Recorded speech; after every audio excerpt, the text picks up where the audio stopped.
ദൈവത്തിന്റെ അതിപരിശുദ്ധമായ നാമം വാഴ്ത്തപ്പെടുമാറാകട്ടെ. May God's holy name be praised. Lockdown കാലയളവിൽ ദൈവം നമ്മെ എല്ലാവരെയും വളരെ സൂക്ഷിച്ചു. നമ്മുടെ ആവശ്യങ്ങൾക്കൊക്കെ കൂടെയിരുന്നു. നമ്മയോട് നമുക്ക് സ്തുതിക്കാം. During the lockdown period, that God was with us and kept our needs, so we can praise Him for that. നമുക്ക് ഇന്നത്തെ വചന ശുശ്രൂഷയ്ക്ക് ആധാരമായി നെഹമ്യാവിന്റെ പുസ്തകത്തിൽ നിന്ന് ചില ചിന്തകൾ 1-ാം അധ്യായത്തിൽ നിന്ന് പങ്കുവയ്ക്കാം എന്നാണ് കർത്താവിൽ ആഗ്രഹിക്കുന്നത്. For a short meditation today, will not take much of your time. Let's turn to the book of Nehemiah for today's meditation. നമുക്കറിയാം, ഈ വർഷവും നമ്മെ വിട്ട് കടന്നു പോവുകയാണ്. We know this year is also quickly passing us by.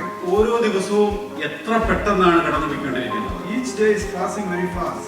ഈ 8 മാസത്തെ വ്യത്യാസം നമ്മുടെ കുഞ്ഞുങ്ങളിൽ നമുക്ക് കാണാനായിട്ട് കഴിയും. 7 to 8 months difference we can see in our children. വളരെ നല്ല വ്യത്യാസം പലർക്കും ഫിസിക്കലായിട്ട് കാണാനായിട്ട് കഴിയുന്നുണ്ട്. In many children we can see the physical difference.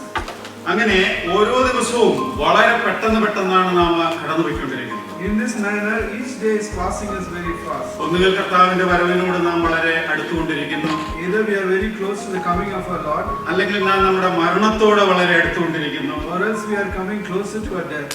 എന്നാൽ നാം കഴിഞ്ഞ നാളുകളിലേക്കൊന്ന് തിരിഞ്ഞു നോക്കുമ്പോൾ But when you look back into our life, നമ്മുടെ ജീവിതങ്ങളിൽ നാം രക്ഷിക്കപ്പെട്ടിട്ട് 10 വർഷമായി, 20 വർഷമായി, 30 വർഷമായി, എന്നാൽ നമ്മുടെ ജീവിതങ്ങളിൽ നമ്മുടെ കർത്താവ് നമ്മെക്കുറിച്ച് ആഗ്രഹിക്കുന്നത് പോലെ നമുക്ക് ആയിത്തീരുവാനായിട്ട് കഴിഞ്ഞിട്ടുണ്ടോ? in our life we may have been saved for 10 years or 20 years or 30 years, but have we risen to the place which God is expecting in our life? ഓരോ വർഷം അവസാനിക്കുമ്പോഴും നമുക്കൊന്ന് തിരിഞ്ഞു നോക്കാറുണ്ട്. At the end of each year we turn back and look into our life. കഴിഞ്ഞ വർഷങ്ങളിൽ നമ്മുടെ കുറവുകളെയൊക്കെ നാം കാണാറുണ്ട്. We look at the mistakes that happened in our life in the last 1 year. പല തീരുമാനങ്ങൾ എടുക്കാറുണ്ട്. As a consequence we take new decisions. എന്നാൽ നമുക്കറിയാം, ആദ്യത്തെ ചില നാളുകളിൽ നാം ആ തീരുമാനത്തോടെ നീതി പുലർത്താറുണ്ട്. We keep justice to that promise in the first days of the year. എന്നാൽ പ്രിയമുള്ളവരെ, ദൈവം നമ്മെ വിളിച്ചു വേർതിരിച്ച് ഓരോ സ്ഥലത്തും ആക്കിയിരിക്കുന്നത് ദൈവഹിതം നാം അവിടെ നിറവേറ്റുവാൻ വേണ്ടിയാണ്. But we have to remember that God has called and separated us and kept us in each place so that we can fulfill the will of God in those places. അതിനാൽ നമ്മുടെ ക്രിസ്തീയ ജീവിതങ്ങളിൽ ദൈവിക ദർശനവും കാഴ്ചപ്പാടും ഉൾക്കാഴ്ചയും നമുക്ക് ഉണ്ടായിരിക്കേണ്ടതാണ്. So in a Christian life we should have a heavenly vision and insight for these things. സദൃശവാക്യങ്ങളുടെ പുസ്തകം 29-ാം അധ്യായം 18-ാം വാക്യത്തിൽ നാം ഇങ്ങനെ വായിക്കുന്നു. In Proverbs 29:18 we read like this. അവിടെ എന്താ വായിക്കുന്നത്? What do we read there? അതിൽ ഇംഗ്ലീഷിൽ വായിക്കുന്ന where there is no vision the people perish. അതായത് വെളിപ്പാട് ഇല്ലാത്തിടത്ത് ജനം എന്ത് ചെയ്യുന്നു? നശിച്ചു പോകുന്നു. Where there is no vision people perish. ഇംഗ്ലീഷിൽ കൃത്യമായി പറഞ്ഞ വിഷൻ എന്നുള്ള പദമാണ് നമുക്ക് കാണാനായിട്ട് കഴിയുന്നത്. In English the word vision is used. നാം ദൈവവചനത്തിന്റെ താളുകളിലൂടെ നാം ഒന്ന് പരിശോധിച്ചാൽ When we turn through the pages of the പഴയ scripture, നിയമ നാളുകളിൽ ദൈവിക ദർശനവും കാഴ്ചപ്പാടും പ്രാപിച്ച അതിനുവേണ്ടി യത്നിച്ച അനേക ദൈവദാസന്മാരെ നമുക്ക് കാണുവാനായിട്ട് കഴിയും. in the Old Testament we can see many servants of God who tried to and look to hear from God and to see visions from Him. Abraham മുതലുള്ള ദൈവിക പുരുഷന്മാരെ ആ നിലയിൽ നമുക്ക് കാണുവാനായിട്ട് കഴിയും. We can see godly men starting from Abraham in this way. മോശയും യോശുവയും കാലേബുമെല്ലാം ദൈവിക ദർശനം പ്രാപിച്ച് ആ ദർശനത്തിന്റെ പൂർത്തീകരണത്തിന് വേണ്ടി ആവോളം അധ്വാനിച്ചവരായി നമുക്ക് കാണുവാനായിട്ട് കഴിയുന്നുണ്ട്. We can see people like Moses, Joshua and Caleb. They received godly vision and they tried their best to fulfill that vision in their life. നെഹമ്യാവിനെയും ആ നിലയിൽ നമുക്ക് മനസ്സിലാക്കുവാനായിട്ട് കഴിയും. Nehemiah also we can see in the same manner. നമുക്കറിയാം, നമ്മുടെ ഭൗതിക ജീവിതത്തോടുള്ള ബന്ധത്തിൽ നമുക്ക് വലിയ വിഷൻസ് ഉണ്ട്. We know as far as our earthly life is concerned, we have many visions. അത് നമ്മുടെ ജീവിതങ്ങളിൽ ഒന്ന് പരിശോധിച്ചാൽ തന്നെ നമുക്ക് കാണുവാനായിട്ട് കഴിയുന്നുണ്ട്. Examining our life will prove this to us. നമ്മൾ ഇന്ന് ഓസ്ട്രേലിയയിൽ വന്ന ആദ്യ നാളുകളെ പോലെയല്ല നാം ഇപ്പോൾ ജീവിക്കുന്നത്. We are not living in like the early days in which we arrived in Australia. ഭൗതികമായ നിലയിൽ വലിയ വ്യത്യാസങ്ങൾ നമ്മുടെ ജീവിതങ്ങളിൽ സംഭവിച്ചിട്ടുണ്ട്. We can see in a physical way many different changes have occurred. എന്നാൽ ആത്മീയമായി നമ്മുടെ ജീവിതങ്ങളിൽ എന്ത് ദർശനവും കാഴ്ചപ്പാടും ഉൾക്കാഴ്ചയുമാണ് നമുക്ക് ലഭിച്ചിട്ടുള്ളത്. But as far as the spiritual life is concerned, what vision or insight we have received? നാം കഴിഞ്ഞ നാളുകളിലേക്ക് ഒന്ന് തിരിഞ്ഞു നോക്കിയാൽ നമ്മുടെ കഴിഞ്ഞ നാളുകളിലുള്ള ക്രിസ്തീയ ജീവിതത്തിലെ വിശുദ്ധ ജീവിതം എങ്ങനെയിരുന്നു? When we look at our past life, how is the holiness in our life? നമ്മുടെ കുടുംബ ജീവിതം, സഭാ ജീവിതം, ആരാധനാ ജീവിതം, ഈ നിലയിൽ നമുക്ക് ശരിയായ നിലയിൽ മുന്നേറുവാൻ നമുക്ക് കഴിഞ്ഞിട്ടുണ്ടോ? Our family life, our spiritual life and our worship life, how are we able to lead that? മറ്റുള്ളവരെ പ്രോത്സാഹിപ്പിക്കുന്നതിൽ, മറ്റുള്ളവരെ ആശ്വസിപ്പിക്കുന്നതിൽ, സുവിശേഷം അറിയിക്കുന്നതിൽ എത്രത്തോളം ഉൾക്കാഴ്ച നമുക്ക് വിഷൻ നമ്മുടെ ജീവിതങ്ങളിൽ ഉണ്ടായിട്ടുണ്ട്? In encouraging others and comforting others and sharing the gospel, how much insight or vision has happened in our life? ഇന്ന് പകൽക്കാലം ഞാൻ ഓർപ്പിക്കുവാൻ ആഗ്രഹിക്കുന്നത് how to become a person of vision. എങ്ങനെയാണ് ദൈവിക ദർശനം പ്രാപിച്ചുകൊണ്ട് ആ ദർശനത്തെ പൂർത്തീകരിക്കുവാൻ നാം നമ്മുടെ ജീവിതങ്ങളെ ക്രമീകരിക്കുന്നത് എങ്ങനെ എന്നുള്ളത് നെഹമ്യാവിനോടുള്ള ബന്ധത്തിൽ പറയുവാനായിട്ടാണ് ആഗ്രഹിക്കുന്നത്. In today's message, I would like to share with you through the life of Nehemiah how we can have godly vision and how we can fulfill that in our life. എന്താണ് ഒരു vision? What is A vision? അതിന് ഞാൻ ഒന്ന് പരതിയപ്പോൾ ഒരു definition എനിക്ക് തോന്നിയ, മനോഹരമായി തോന്നിയ ഒരു ഡെഫിനിഷൻ പറയാം. A vision is born in the soul of a മാൻ.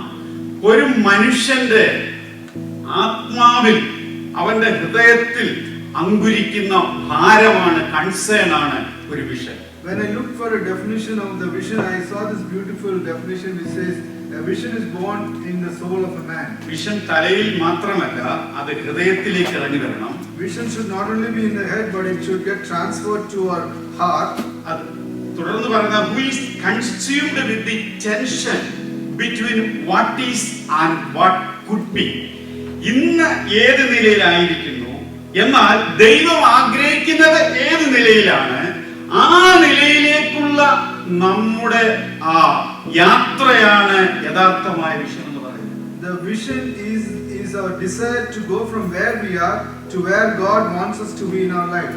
ഒന്നുകൂടെ പറയാം, വിഷൻ എന്ന് പറയുന്നത് നമ്മുടെ ഹൃദയത്തിലുള്ള വലിയ ആത്മീയമായ ഭാരമാണ്, ദൈവം തരുന്ന ഭാരമാണ് വിഷൻ എന്ന് പറയുന്നത്. മാത്രമല്ല, അത് ഇന്ന് നാം ഏത് നിലയിലായിരിക്കുന്നുവോ ആ നിലയിൽ നിന്ന് ദൈവികമായ നിലയിലേക്ക് എത്തിച്ചേരുവാനുള്ള ടെൻഷൻ, നമ്മുടെ ആ വാഞ്ചയും ആഗ്രഹവുമാണ് വിഷൻ എന്ന് പറയുന്നത്. Vision is the burden that God has given to us for the spiritual things and our tension that we have when we want to progress from the life we have today to the vision that God, to the place where God wants us to be and our desire to do that. നെഹമ്യാവിന്റെ പുസ്തകത്തിലേക്ക് നമുക്ക് വന്നാൽ നമുക്കറിയാം, നെഹമ്യാവിന്റെ ചരിത്രം പലപ്പോഴും നാം പഠിച്ചിട്ടുള്ളതാണ്, കേട്ടിട്ടുള്ളതാണ്. നെഹമ്യാവ് യെരൂശലേമിന്റെ മതിലുകൾ തീവച്ച് ചുട്ടും വെന്തും വെണ്ണീറായി കിടക്കുന്നത് കണ്ട് മനസ്സ് തേങ്ങി അത് പണിയുവാൻ വേണ്ടി രാജാവിന്റെ അനുവാദവും വാങ്ങിച്ചുകൊണ്ട് യെരൂശലേമിലേക്ക് കടന്നു വരികയും 52 ദിവസം കൊണ്ട് മതിൽ പണി പൂർത്തീകരിച്ച അനുഗ്രഹീതനായ മഹാനായ മതിൽ പണിക്കാരനായിട്ടാണ് നെഹമ്യാവിനെ നമുക്ക് കാണുവാനായിട്ട് കഴിയും. We know the history of Nehemiah. We can see that when Nehemiah heard the news that the walls of Jerusalem have been broken down and destroyed, he was very much concerned and distressed. And then he took the permission of the king and he came to Jerusalem, and within 52 days he was able to rebuild the walls. Such a great servant of God was Nehemiah. നെഹമ്യാവ് ആരായിരുന്നു എന്നിവിടെ പറയുന്നുണ്ട്, രാജാവിന്റെ പാനപാത്രവാഹകനായിരുന്നു. We can see who is Nehemiah. He was a cupbearer. വളരെ വലിയ ഉത്തരവാദിത്വമുള്ള ഒരു ജോലിയായിരുന്നു അദ്ദേഹം ചെയ്തിരുന്നത്. He was doing a very responsible job. രാജാവിന്റെ ജീവൻ തന്നെ ആരുടെ കയ്യിലായിരുന്നു? ഈ നെഹമ്യാവിന്റെ കയ്യിലായിരുന്നു. In other words, we can see that the life of the king was in the hands of Nehemiah. അതുകൊണ്ട് ആ നിലയിൽ വളരെ സ്വാധീനമുള്ള ഒരു വ്യക്തിയും ഉത്തരവാദിത്വമുള്ള ഒരു വ്യക്തിയുമായിരുന്നു നെഹമ്യാവ്. He was an influential as well as a responsible person. അങ്ങനെയുള്ള നെഹമ്യാവ് രാജാവിന്റെ സന്നിധാനത്തിൽ വസിക്കുമ്പോഴും അവൻ എപ്പോഴും ഓർത്തിരുന്നത് സ്വന്തം നാടായ യെരൂശലേമിനെ കുറിച്ചും ഇസ്രായേൽ ജനത്തെ കുറിച്ചുമായിരുന്നു. We can see Nehemiah, even though he was living in the palace, but his heart and his concern was always to Jerusalem and the people of God. ഒന്നാമതായി 1 മുതൽ 3 വരെയുള്ള വാക്യങ്ങൾ നമുക്ക് വായിക്കാം. Quickly, let's read chapter 1, verse 1 to 3. ആരെങ്കിലും ഉറക്കെ വായിച്ചു? Can somebody read aloud?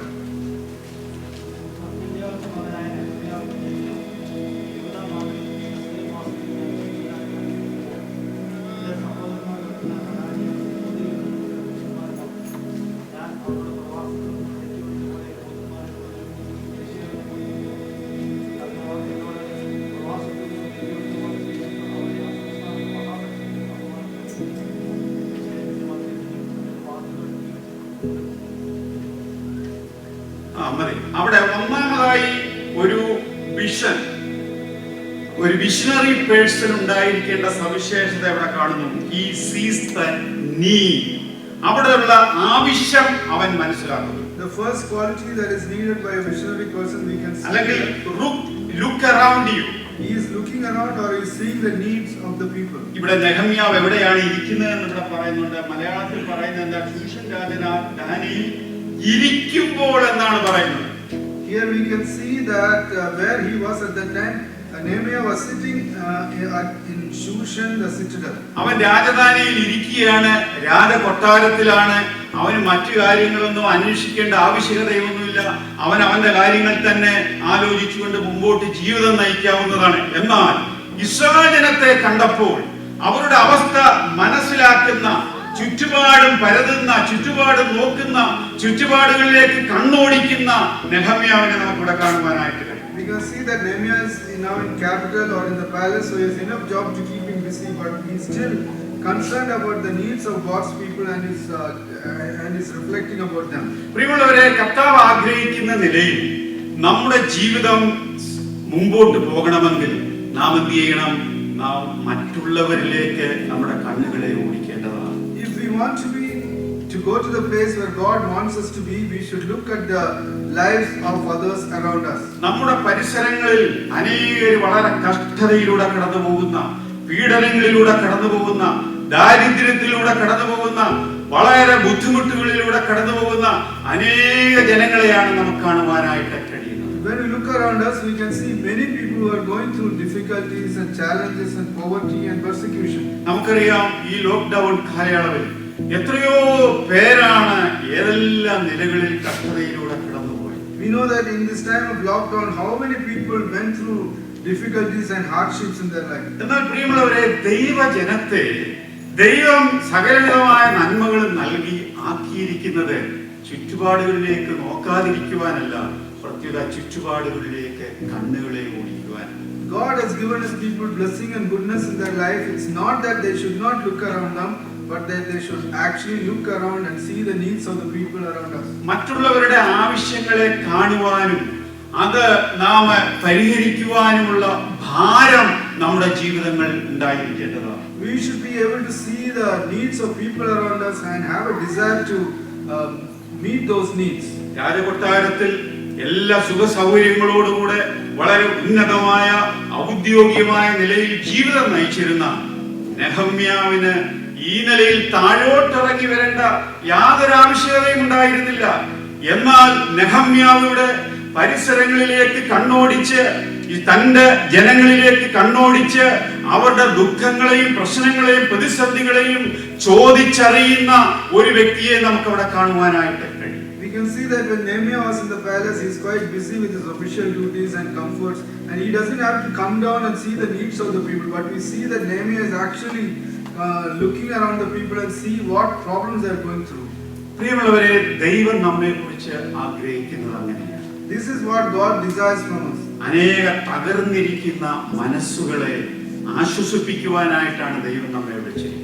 God has called us so that we can comfort many broken hearts. അനേകരുടെ ആവശ്യങ്ങളുടെ മുഖത്ത് നാം അവരെ നോക്കാതെ കണ്ണടച്ചു മാറിയിരിക്കുവാനായിട്ടല്ല ദൈവം നമ്മെ വിളിച്ചിരിക്കുന്നത്. When we see the problems of people around us, God does not want to shut our eyes and avoid those problems. കഴിഞ്ഞൊരു വർഷത്തിലേക്ക് തിരിഞ്ഞു നോക്കി എത്രയോ പേരെ ആശ്വസിപ്പിക്കാൻ നമുക്ക് കഴിഞ്ഞു, എത്രയോ പേരുടെ സങ്കടങ്ങളെ മനസ്സിലാക്കുവാനായിട്ട് നമുക്ക് കഴിഞ്ഞു, എത്രയോ പേർക്ക് വേണ്ടി പ്രാർത്ഥിക്കുവാനായിട്ട് നമുക്ക് കഴിഞ്ഞു എന്ന് നാം തിരിഞ്ഞു നോക്കി നാം ഒന്ന് നമ്മെ തന്നെ ഒന്ന് പരിശോധിക്കേണ്ടതാണ്.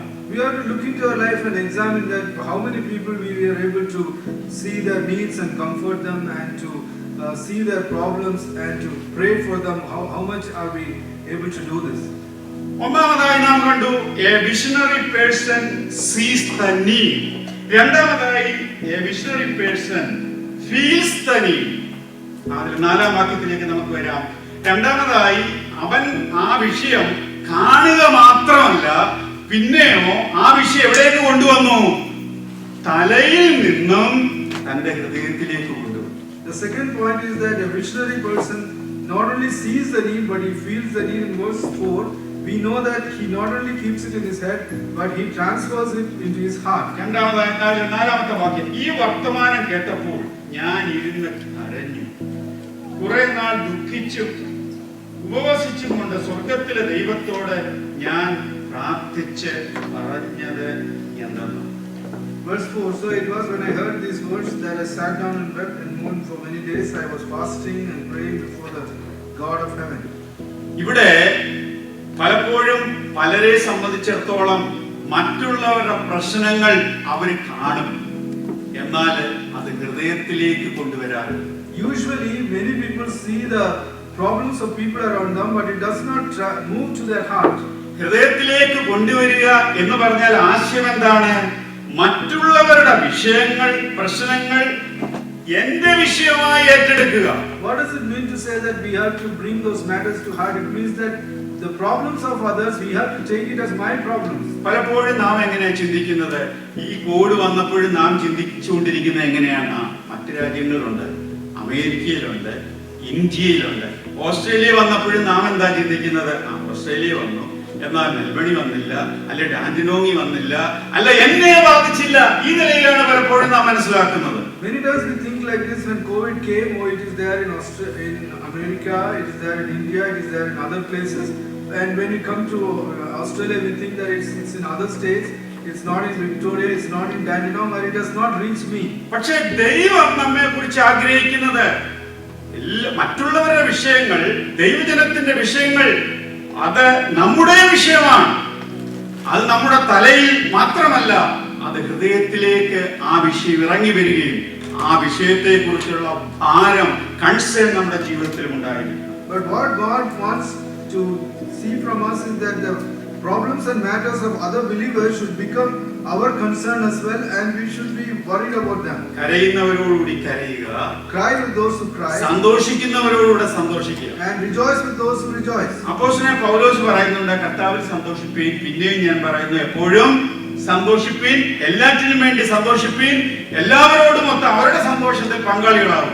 Apostle Paul says that rejoice in the Lord, and again and I say rejoice in all things and for all things.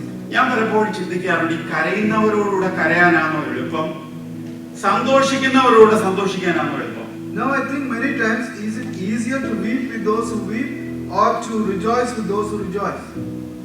എങ്ങനെയാ മനസ്സിലാവും? What do you think? എന്നാലും തമ്മിൽ ഭേദം.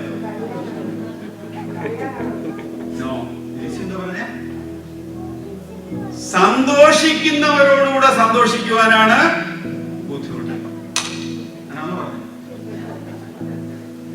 അതാ ശരി, അതല്ലേ ശരി, അതാ ശരി.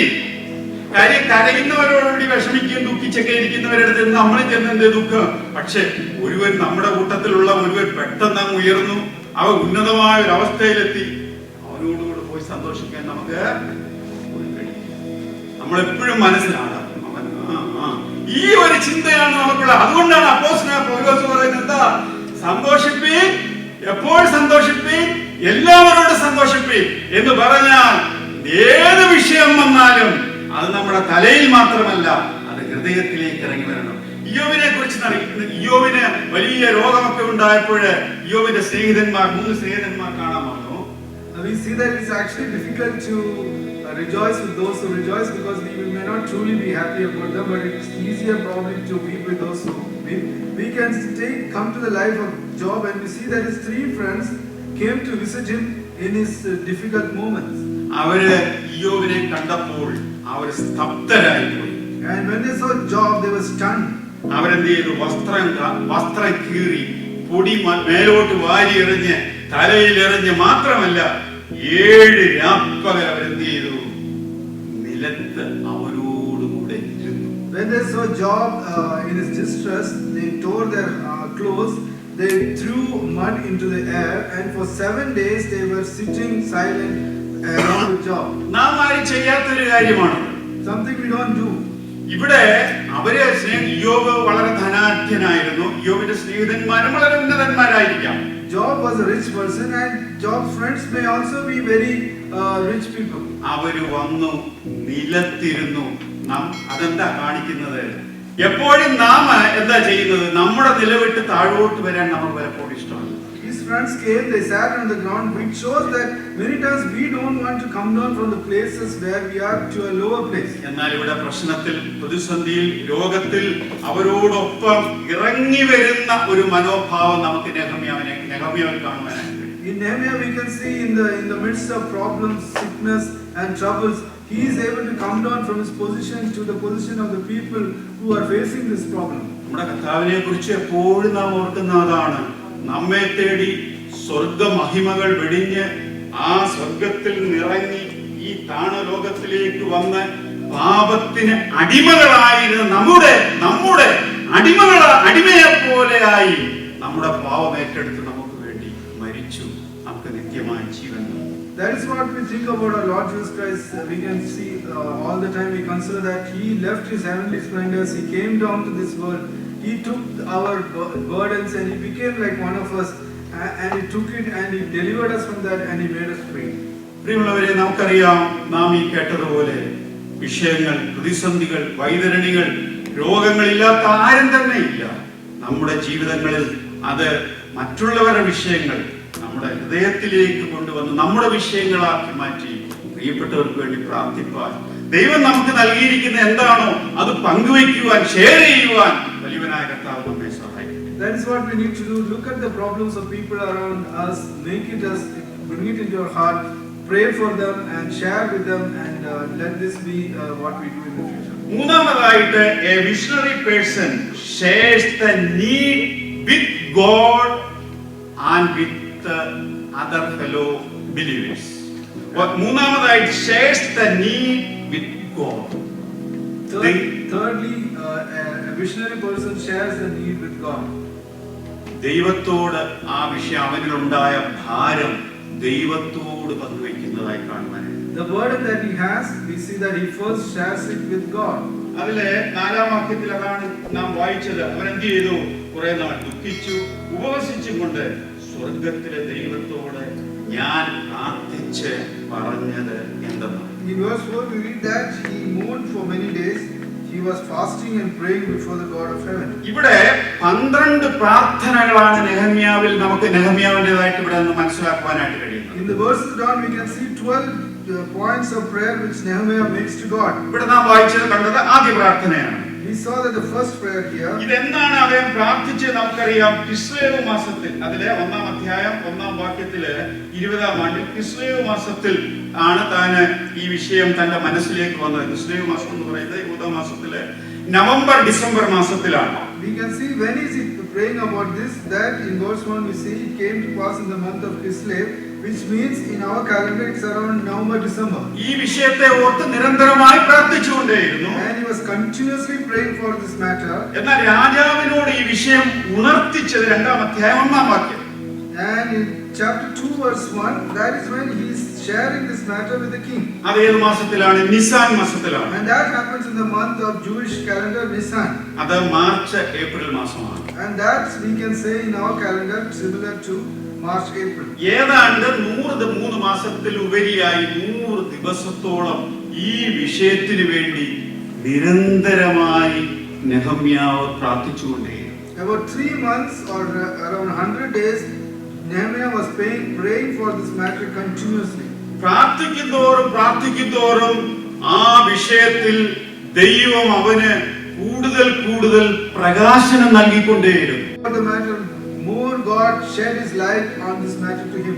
യങ്സ്റ്റേഴ്സിനോടുള്ള ബന്ധത്തിൽ പറയുവാനായിട്ടുള്ളത് ജീവിതത്തിലെ ഏത് വിഷയങ്ങളിലും പ്രത്യേകിച്ച് സുപ്രധാനമായ തീരുമാനങ്ങൾ എടുക്കേണ്ട അവസ്ഥയിൽ വളരെ പ്രാർത്ഥിച്ച് സുപ്രധാനമായ തീരുമാനങ്ങൾ എടുക്കേണ്ടതാണ്.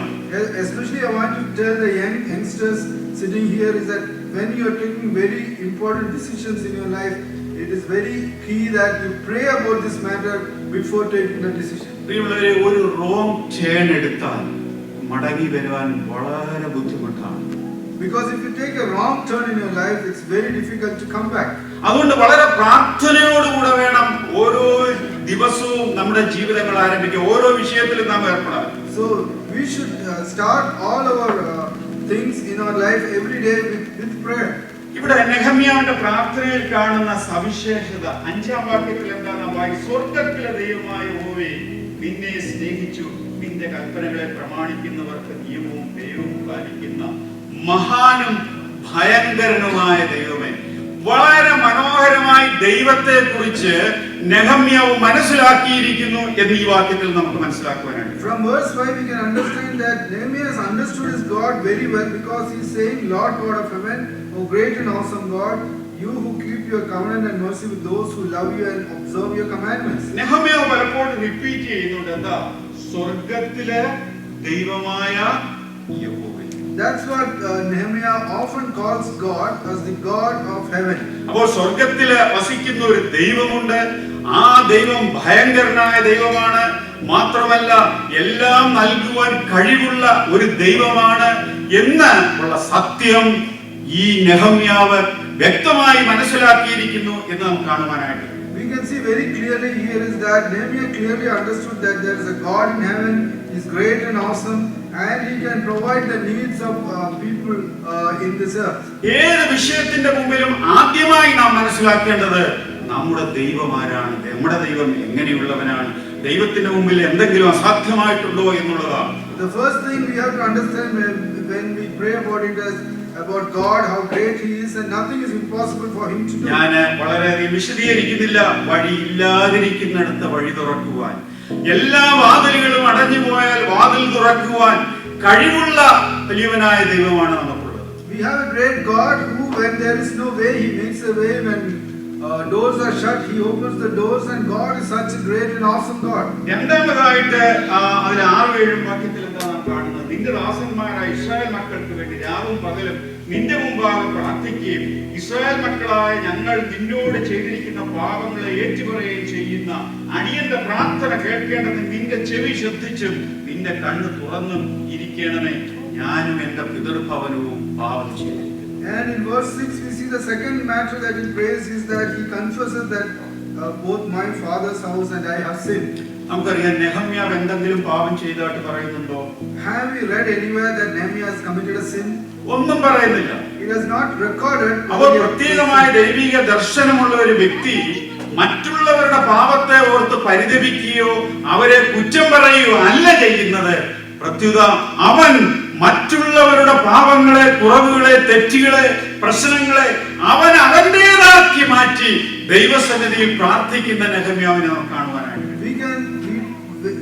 We see that godly children should not pity the mistakes in others and make fun of them, but they should take it as one of their problems and they should pray about them and be concerned about them. മൂന്നാമതായി 8 മുതൽ 10 വരെയുള്ള വാക്യങ്ങളിൽ അവൻ ദൈവത്തിന്റെ സ്വഭാവത്തെ കുറിച്ച് അവിടെ വ്യക്തമായി മനസ്സിലാക്കുന്നുണ്ട്. ഞാൻ വിശദീകരിക്കുന്നില്ല, സമയം പോകുമെന്നുള്ളതുകൊണ്ട്.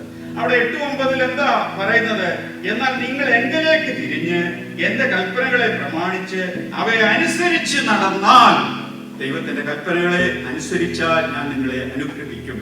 ഞാൻ നിങ്ങളെ എന്ത് ചെയ്യും? വീണ്ടും യെരൂശലേമിലേക്ക് കൂട്ടിവരുത്തും. നിങ്ങൾക്ക് വേണ്ട എല്ലാ അനുഗ്രഹങ്ങളും നൽകും. ഇല്ല എങ്കിൽ തീർച്ചയായും നിങ്ങൾക്ക് ശിക്ഷാവിധി ഉണ്ടാകും എന്നുള്ള വൃത്താന്തം ഇവിടെ പറയും. In verse 8 to 10 Nehemiah remembers about the character of God, and there he says that if people are honest and they return to God, then God will bless them, but if they continue to rebel against God, then God is going to punish them. നാലാമതായിട്ട് അവനെന്താ അവിടെ ചെയ്തത്? Request, help, മറ്റുള്ളവരുടെ രാജാവിന്റെ സഹായം അവിടെ അഭ്യർത്ഥിക്കുകയാണ്. 11-ാം വാക്യത്തിൽ പറയുന്നു, കർത്താവേ, നിന്റെ ചെവി അടിയന്റെ പ്രാർത്ഥനയ്ക്കും നിന്റെ നാമത്തെ ഭയപ്പെടുവാൻ താല്പര്യപ്പെടുന്ന നിന്റെ ദാസന്മാരുടെ പ്രാർത്ഥനയ്ക്കും ശ്രദ്ധയുള്ളതായിരിക്കണമേ. ഇന്ന് അടിയന് കാര്യം സാധിപ്പിച്ച് ഈ മനുഷ്യന്റെ മുമ്പാകെ എനിക്ക് ദയ ലഭിക്കുമാറാകണം. And we see that fourthly in verse 11, Nehemiah was a person who requests help in his prayer. He is praying to God that he may have mercy in the sight of this man so that his prayer may be answered. അവിടെ നെഹമ്യാവിന് യെരൂശലേമിലേക്ക് പോകണം, അവിടെ മതിൽ പണിയണം, ആ വിഷയം രാജാവിനോട് ഉണർത്തിക്കുവാനായിട്ട് പോകുകയാണ്. അതിനു മുമ്പുള്ള ഒരു ഭാഗമാണ് ഇവിടെ പറയുന്നത്. എനിക്ക് വളരെ രസകരമായി തോന്നിയെന്താ, ഈ ഇന്ന് അടിയനെ കാര്യം സാധിപ്പിച്ച് ഈ മനുഷ്യന്റെ മുമ്പാണ്. ഈ മനുഷ്യനോട് ആരാ പറയുന്നത്? ആരാ പറയുന്നത്? ആര് വായിച്ചില്ല? ആരെയാ? രാജാവിനെയാ പറയുന്നത്. എനിക്കിത് വലിയ രസകരമായിട്ട് തോന്നി. We see that this is a prayer that Nehemiah is making when he's trying to go to Jerusalem and he wants to get permission from the king to go there. And what I found interesting is that he is talking about the king as this man. ഇവിടെ രാജാവിന്റെ അനുവാദം വേണം. He needs a permission from the king. എന്നാൽ നെഹമ്യാവിന് അറിയാം, എന്റെ കർത്താവ് രാജാതി രാജാവാണ്, കർത്താതി കർത്താവാണ്. അവനാണ് ഈ രാജാവിന്റെ ഹൃദയത്തെ ആ നിലയിൽ തിരിക്കേണ്ട എന്നുള്ളത് വ്യക്തമായി ആർക്കറിയാമായിരുന്നു? Now Nehemiah clearly knew that his God was the God of God and King of Kings, and his God could turn the heart of this person to grant the request of Nehemiah. അപ്പോൾ മൂന്നാമതായി സഭയുടേതായ ഒരു ആവശ്യം, വ്യക്തികളുടേതായ ആവശ്യമുണ്ടെങ്കിൽ നാം അത് ദൈവത്തോട് share ചെയ്യുക, മാത്രമല്ല മനുഷ്യരോട് ഷെയർ ചെയ്യുക. God's people. അല്ല 11:7 പറഞ്ഞതാണ്, കർത്താവേ നിന്റെ ചെവി അടിയന്റെ പ്രാർത്ഥനയ്ക്ക്, നിന്റെ നാമത്തെ ഭയപ്പെടുവാൻ താല്പര്യപ്പെടുന്ന നിന്റെ ദാസന്മാരുടെ പ്രാർത്ഥനയ്ക്കും ശ്രദ്ധയുള്ളതായി തീരണം. And we see that the godly person, visionary person shares the need with God and requests help, which we see in 11a. O Lord, I pray, please let your ear be attentive to the prayer of your servant. അപ്പോൾ നമ്മൾ മൂന്ന് കാര്യങ്ങൾ പറഞ്ഞു. A visionary person feels the need. രണ്ട്, a visionary person ഒന്നാമതായി എന്താ പറഞ്ഞത്? sees the need. രണ്ടാമതായിട്ട് നമ്മൾ പറഞ്ഞു a visionary person feels the need. മൂന്ന്, a visionary person shares the need. നാല്, a visionary person meets the need. അവൻ ഇവിടെ ഇതാ അവന്റെ ആവശ്യം നിറവേറുകയാണ് എന്ന് നാം കാണുവാനായിട്ട്. So what we have seen so far is a visionary person sees the need, a visionary person feels the need, thirdly a visionary person shares the need, and fourthly a visionary person meets the need. രണ്ടാമത്തെ അധ്യായം 1-ാം വാക്യത്തിലേക്ക് നാം കാണുമ്പോൾ രാജാവിനോട് അവൻ ആ വിഷയം ഉണർത്തിക്കുകയും രാജാവിൽ നിന്ന് അനുവാദം ലഭിക്കുകയും അവൻ യെരൂശലേമിലേക്ക് പോവുകയും 52 ദിവസം കൊണ്ട് ആർക്കും വിശ്വസിക്കാനാവാതെ വണ്ണം ദൈവത്തിന്റെ വലിയ പ്രവൃത്തി അവിടെ വിളങ്ങുകയും 52 ദിവസം കൊണ്ട് മതിൽ പണിയുകയും ചെയ്യുന്ന മനോഹരമായ കാഴ്ച നമുക്ക് കാണുവാനായിട്ട്. In chapter 2 onwards, we see that he brings this matter to the attention of the king and he gets permission from the king to leave from the palace and go to Jerusalem. He goes to Jerusalem and in wonderful way, and which we cannot even think, he is able to complete rebuilding the wall in 52 days and is able to complete the task before him in a wonderful way. ഞാൻ എൻ്റെ വാക്കുകൾക്ക് കൂടെ വിരാമം കുറിക്കട്ടെ. I'm concluding my words here. പ്രിയമുള്ളവരെ, കഴിഞ്ഞ ഒരു വർഷം നമ്മുടെ വിഷൻ എങ്ങനെയായിരുന്നു? How was our vision in the last 1 ഈ year? പുതിയ വർഷത്തിലേക്ക് നാം പ്രവേശിക്കുന്ന ഈ ആസന്നമായിരിക്കുന്ന ഈ നാളുകളിൽ In the time when we are about to enter the new year, നമുക്ക് ചുറ്റുപാടുകളിലേക്ക് കണ്ടുപിടിക്കാം. let's look at our surroundings. മറ്റുള്ളവരുടെ ആവശ്യങ്ങൾ, വിഷയങ്ങൾ നമ്മുടെ വിഷയങ്ങളായി ഏറ്റെടുക്കാം. Let's take the matter of others and bring it up as our matters. അവയെ ഓർത്ത് നമുക്ക് പ്രാർത്ഥിക്കാം. Let's pray about this matter. തീർച്ചയായും ദൈവം നമ്മെ അനുഗ്രഹിക്കും. Definitely God will bless us. ദൈവം നമ്മെ സഹായിക്കും. God will help us. നമ്മെ തന്നെ ദൈവകരങ്ങളിൽ നമുക്ക് സമർപ്പിക്കാം. Let's submit ourselves into God's hands. റോമാലേഖനം 12-ാം അധ്യായം 1-2 വാക്യങ്ങൾ. Romans 12:1-2 says like. അവിടെ എന്താ നാം വായിക്കുന്നത്? റോമാലേഖനം 1-2 12 വായിച്ചേ. 1-ാം വാക്യം ഒന്ന് വായിച്ചേ. Let's read Romans chapter 12 and verse 1. ദൈവത്തിന്റെ മനസ്സലിവ് ഉറപ്പിച്ച് I beseech you by the mercies of God. നിങ്ങളെ പ്രബോധിപ്പിക്കുന്നത് I beseech you. അവിടെ എന്താ പറയുന്നത്?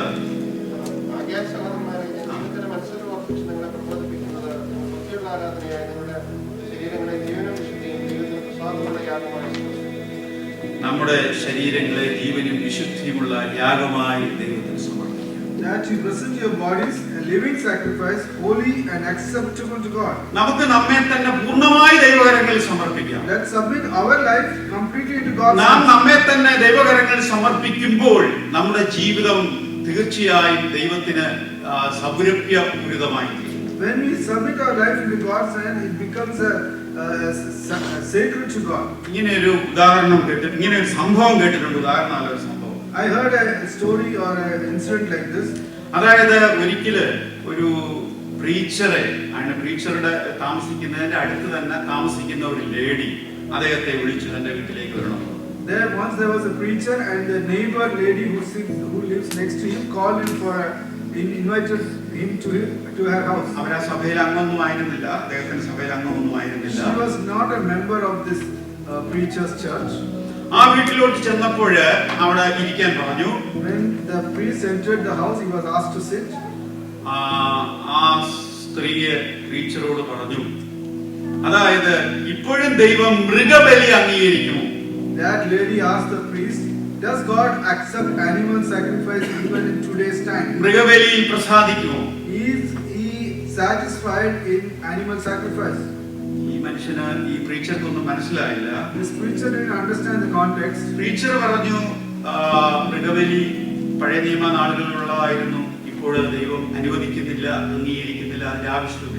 And this preacher said animal sacrifice was practiced in the Old Testament time, but today God does not need it or he doesn't sanction it. അതിന്റെ കാരണം ചോദിച്ചപ്പോൾ കാരണം ഇതാണ് പറഞ്ഞത്, എന്റെ മകള് അത്യാസന്ന നിലയിൽ കിടക്കുകയാണ്.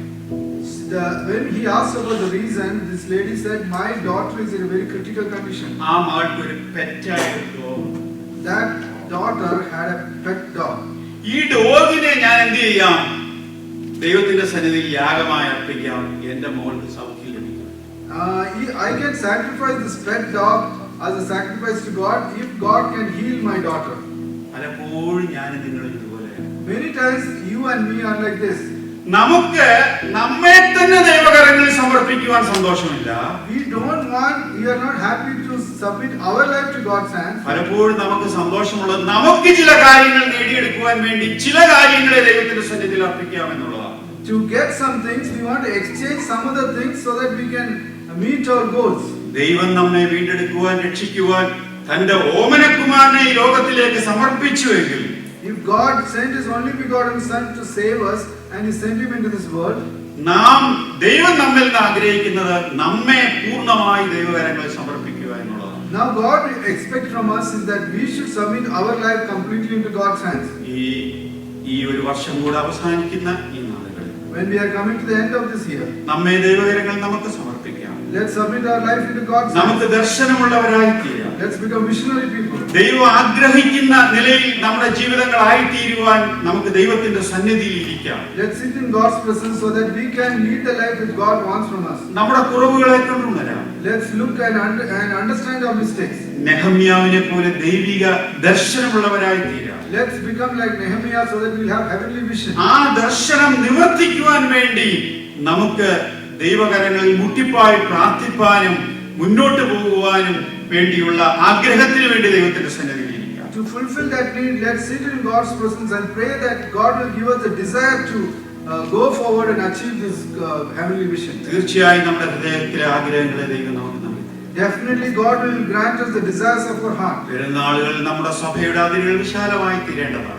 In the coming days, the boundary of our assembly should be extended. നമ്മുടെ കുടുംബങ്ങളിലുള്ള പല പ്രിയപ്പെട്ടവരും യേശുവിനെ രക്ഷിതാവും കർത്താവുമായി കണ്ടെത്തേണ്ടവരാണ്. Many people in our families needs to accept the Lord as their Lord and personal Savior. കർത്താവിന്റെ ജലത്തിൽ സാക്ഷിക്കേണ്ടതാണ്. Many of our dear ones have to baptize. ആരാധനാ ജീവിതവും നമ്മുടെ വിശുദ്ധ ജീവിതങ്ങളും കൂടുതൽ ദൈവത്തിന് പ്രസാദകരമായി തീരേണ്ടതാണ്. Our worship life and our family life should become more pleasing to God. പ്രിയമുള്ളവരെ, വരുന്ന ആളുകൾ നെഹമ്യാവിനെ പോലെ ദർശനമുള്ളവരായി നമുക്ക് തീരാം. വലിയവനായ കർത്താവ് ഈ വചനങ്ങളെ നമ്മെ സഹായിക്കട്ടെ. Dear believers, in the coming days, may God help us so that we can become people with heavenly and godly vision, just like Nehemiah. May His name be glorified.